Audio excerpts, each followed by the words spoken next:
Today, we delve into the pages of Scripture to explore the theme of a one-world government, a concept that has fascinated and intrigued humanity throughout history. From the ancient rebellion of the Tower of Babel to the prophetic visions depicted in the Book of Revelation, we will examine organized rebellions against God and their inherent longing for global authority. To begin, we need to understand what it is about mankind that so desires world dominance. What is it about men? What is it about us human beings? What is it about civilizations and cultures that makes us hunger for centralized control? Why do human beings have such a desire for world dominance and centralized power? What is it about human men that drives them to want complete control of the world? Why is it that, through the ages, generations of men who have never crossed paths have shared the same longing? This same desire to dominate the world and to be the one ruler of the world persists throughout history. What motivates this unending quest for power? Is it an inherent aspect of human nature, a quest for immortality through legacy, or a desire for security and stability that centralized control seems to promise? How do different cultures and societies cultivate and reinforce this ambition? Is it rooted in the social structures, the ideologies, or the values that are passed down through generations? I think this quest and desire for power, which has caused so much bloodshed and suffering, cruelty in this world, can be attributed to Satan, Diabolus, the deceiver, Diabolus the serpent. Long before the first man and woman were created, Lucifer was a cherub, a wonderful cherub, perfect in beauty. Every precious stone was his covering. Lucifer had the privilege, the honor to be upon the holy mountain of God. He was perfect in his ways from the day that he was created. Yet Lucifer, as beautiful and perfect as he was, in the privileged position that he was in, desired more. He desired to take the place of God. He desired to be like the Most High. Isaiah chapter 14, verses 12 to 15. How art thou fallen from heaven, O Lucifer, son of the morning? How art thou cut down to the ground, which didst weaken the nations? For thou hast said in thine heart, I will ascend into heaven. I will exalt my throne above the stars of God. I will sit also upon the mount of the congregation, in the sides of the north. I will ascend above the heights of the clouds.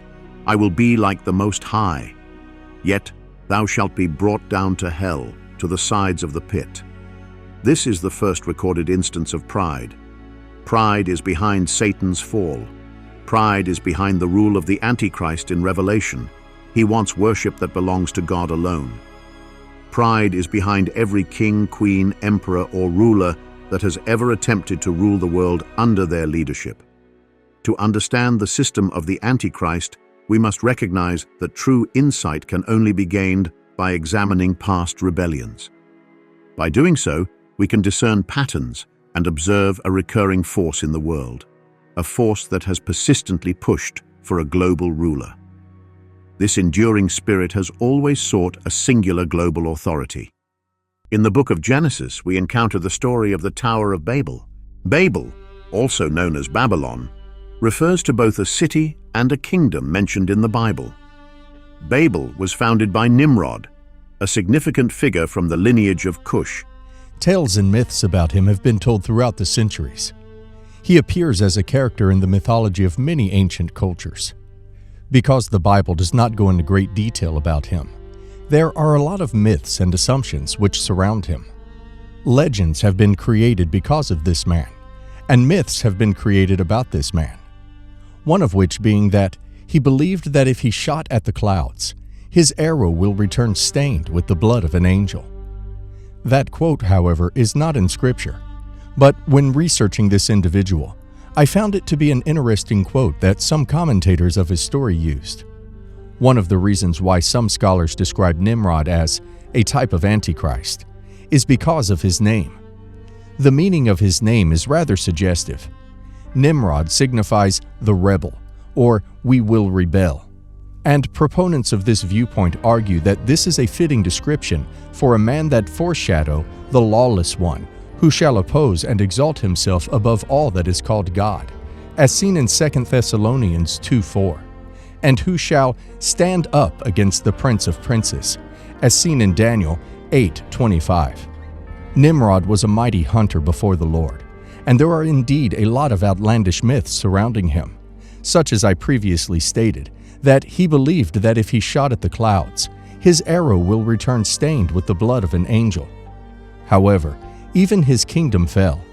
Throughout the corridors of history, great men have risen and great kingdoms have risen, but they have all fallen. And ultimately, God has remained on his throne. According to the Bible, Nimrod was a mighty ruler in the land of Babel. The name Nimrod itself carries a connotation of rebellion, meaning, "let us rebel." Historically, our knowledge about Nimrod is limited to the biblical account, with little documentation about his specific life and actions outside of this narrative. The story of the Tower of Babel in Genesis signifies humanity's attempt to defy God and establish their own power and glory. Nimrod is often associated with this rebellion, serving as a symbolic figure representing human defiance against God's sovereignty. A group of people, under Nimrod's rulership, united in their desire to build a tower that reached the heavens. Their motive was twofold: to make a name for themselves and to defy God's command to disperse across the earth. This rebellion against God's sovereignty illustrates mankind's yearning for centralized power, devoid of divine authority. Let's explore the biblical passages that shed light on this rebellion, highlighting humanity's desire for a one-world government outside of God's rulership. Genesis chapter 11, verse 4. Then they said, "Come, let us build ourselves a city and a tower, with its top in the heavens, and let us make a name for ourselves, lest we be dispersed over the face of the whole earth." This verse reveals the intention of the people to establish their own identity and reputation, disregarding God's plan for them to multiply and fill the earth. Their desire for a centralized government and prominence echoes their rebellion against God's sovereignty. Genesis chapter 11, verse 5 to 6. And the Lord came down to see the city and the tower which the children of man had built.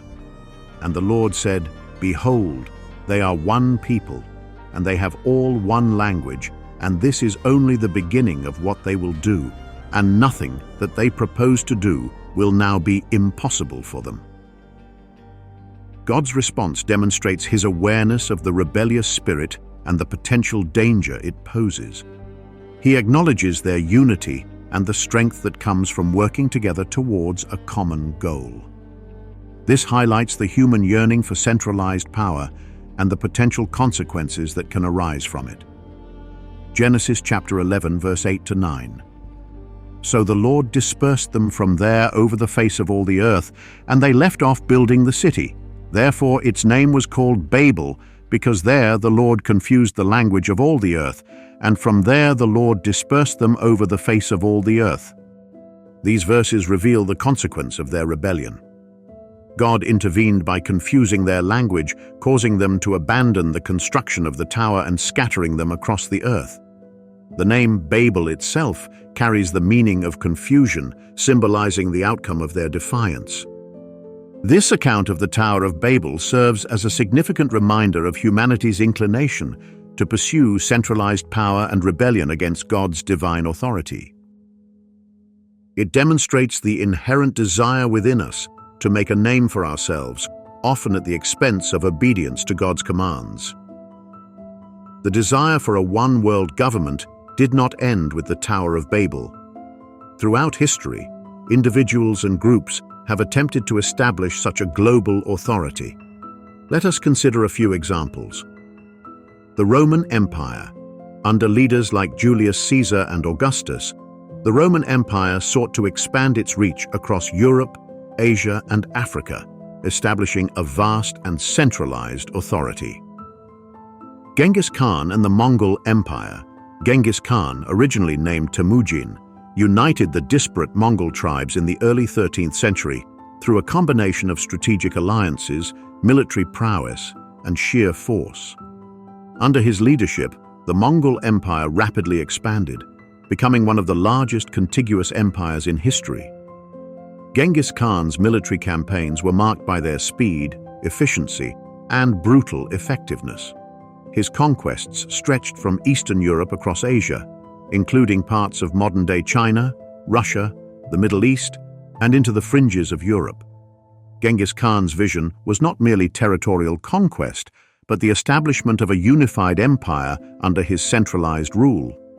Genghis Khan and his Mongol armies are often cited for their devastating impact on the populations of the territories they conquered. While exact numbers are difficult to determine due to the lack of reliable historical records, it is estimated that the Mongol invasions resulted in the deaths of approximately 40 million people.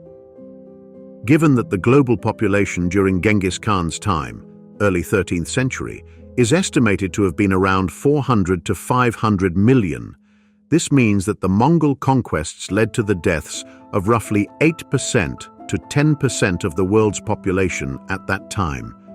Yes, you heard that correctly. The Mongols under Genghis Khan killed 8% to 10% of the world's population at that time. Alexander the Great. In ancient times, Alexander the Great dreamt of unifying the known world under his dominion. With his military prowess, he conquered vast territories, striving to establish a unified empire. However, his aspirations were short-lived, as his empire fragmented after his death.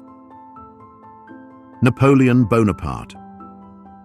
In the early 19th century, Napoleon Bonaparte rose to power, seeking to conquer Europe and beyond. His ambition was to establish a centralized rule, bringing various nations under his control. However, his grand vision crumbled. Though these attempts failed, there is one man who will succeed according to Scripture, and that is the Antichrist. In the book of Revelation, we encounter the rise of the Antichrist, a powerful leader who will deceive the world and establish a global dominion. Revelation 13 paints a picture of a one-world government under his reign, where people will be coerced into worshipping him and his unholy agenda. There is a spirit that has always pushed for a one global ruler. This spirit is no other spirit than the spirit of the Antichrist. The Bible does not explicitly mention one world government or one world currency, but it does present concepts that align with these ideas. For instance, the future Antichrist will wield significant influence. In Revelation chapter 13, verses 3 to 4, he is referred to as the beast, and it is written, "The whole earth marveled as they followed the beast. And they worshipped the dragon, for he had given his authority to the beast, and they worshipped the beast, saying, 'Who is like the beast, and who can fight against it?'" This suggests that the Antichrist will have a considerable amount of global influence and power. Furthermore, Revelation chapter 13 verses 7 to 8 states, "And authority was given it over every tribe and people and language and nation, and all who dwell on earth will worship it, everyone whose name has not been written before the foundation of the world in the book of life of the Lamb who was slain." This passage implies a broad scope of control, yet it may not directly support the notion of the Antichrist leading a singular global government. The tribulation period described in the Bible is characterized by widespread conflict and turmoil. The specific governmental frameworks and contexts in which these events will occur are not explicitly detailed. The trajectory of the world today appears to be moving towards a scenario where one leader could exert unprecedented control over global affairs. With each passing year, we witness the consolidation of power in the hands of institutions and governing bodies, often at the expense of individual freedoms and national sovereignties. This shift in power dynamics aligns with the biblical descriptions of the Antichrist's rise to global influence. Technological advancements are playing a crucial role in this transition. The ability to track, monitor, and identify individuals has become more sophisticated than ever. Surveillance systems, biometric data collection, and digital identification methods are increasingly being implemented worldwide. These technologies, while often justified for reasons of security and convenience, can easily be repurposed to serve the aims the Antichrist rule. The Antichrist, as depicted in the Bible, will benefit from such a centralized and invasive system of control. Consider the growing prevalence of digital currencies and the push towards cashless societies. A world without cash is a world where everything you buy can be tracked and traced. It is a world with no privacy. These trends not only facilitate economic transactions, but also enable the monitoring of financial activities at an unprecedented level. In a world where buying and selling could be controlled by a single entity, the infrastructure for the mark of the beast, as mentioned in Revelation 13:17, is already being laid. The convenience and efficiency of digital transactions come with the hidden cost of potential totalitarian control. Moreover, the centralization of information and communication technologies means that fewer entities control the flow of information. Social media platforms, search engines, and major news outlets can influence public opinion and behavior on a global scale. This centralization can be manipulated to suppress dissent and promote the agenda of a single powerful leader. As we look at the current trajectory, it is evident that the mechanisms for global control are steadily falling into place. The biblical warnings about the Antichrist's rise to power serve as a sobering reminder of the potential consequences of unchecked authority. During the tribulation, all unbelievers will align themselves with the Antichrist. This allegiance will be marked by the acceptance of the mark of the beast, a requirement for engaging in commerce. No one can buy or sell unless he has the mark, that is, the name of the beast or the number of its name. Revelation chapter 13, verse 17. Those who refuse the mark will face severe consequences, including economic hardship and persecution. However, the Bible does not explicitly state that this involves a single currency.